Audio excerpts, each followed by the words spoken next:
My name is Kuro, and I'm going to be reading It's Gonna Be Okay, Daddy's Here. This is by me, Kuro writes, and we're going to start the summary. All it took was one phone call, one final cry for help that went unanswered, left bleeding and broken in more ways than one. Izuku is saved, not by family, but by two teachers who refused to let him fall. In the aftermath of grief and abandonment, he finally finds something he never thought he deserved, a real home. Chapter 1, The Car Crash. Izuku woke up around 3 in the morning to an too familiar soundtrack of his parents screaming and throwing things across the room.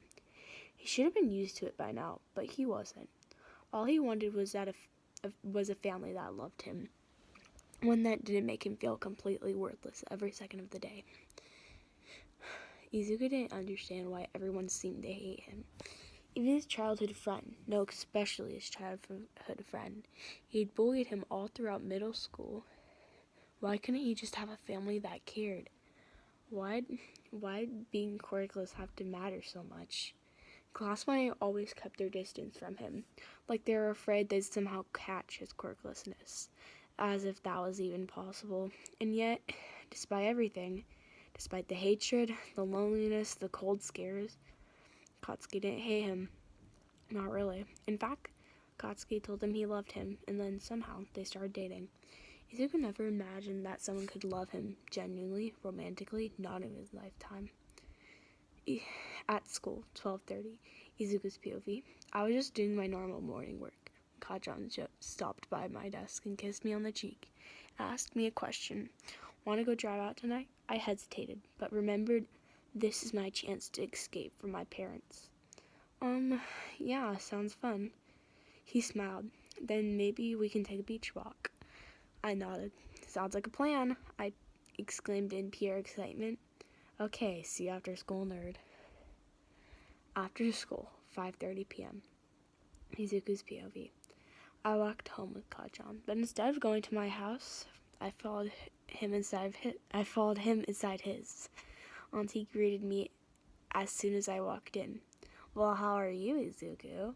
I smiled. Good, thanks for asking. Dang it, I've lied again.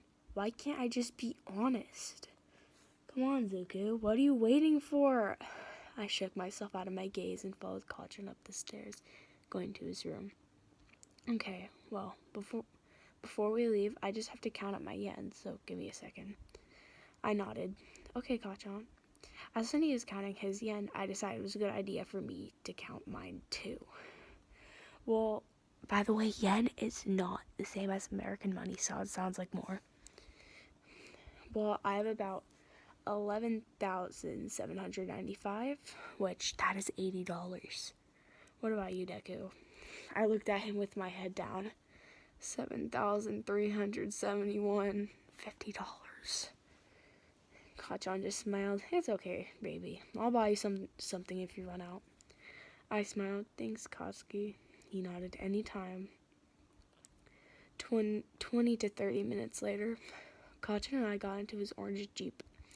But when we were at the green light, a car that didn't stop at their light was going faster than the speed limit and crashed into our car.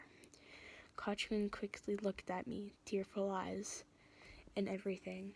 He said something that tore my heart apart. I don't think I'm gonna make it. I'm sorry. No. Kajan, you're gonna be okay. Don't say that. Somebody's gonna come and take us to the hospital. You're okay. I opened my eyes, looked across the car. First of all, the car's on its side, so the person that hit us probably had like a huge truck or something. But then I looked at Kajan, and the car door was fused into his side. He smiled at me one last time, as his eyes were in tiny slits. So I pulled my phone out, tried phoning my mom. She picked up almost immediately, so I thought I had hope. Hey, Mom, I just got into a huge car wreck, and I really need you to take me to the hospital. Kajan's also really hurt. She cut me off. I don't care. Die. Disappear. I don't care what you do with yourself. She hung up. I looked around and tried to call out Kachan's name one more time, but he didn't respond.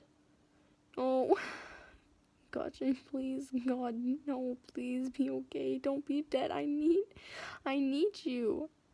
Then I screamed, not just a scream, a blood-curdling scream of a boy who just lost his only person, his last resort. I coughed out a lot of blood, but couldn't focus on myself. I only wanted him. Then somebody opened the door. It was a doctor. But then I saw a familiar face beside the doctor. I coughed out in a broken whisper, my eyes blurry. Soon enough, I was sobbing, but it didn't last long until I passed out, head hitting the pavement. All right, that's the end. That was 5 frickin' minutes. If there's anything I need to improve, please put it in the section because this is my first time. That was really nerve-wracking.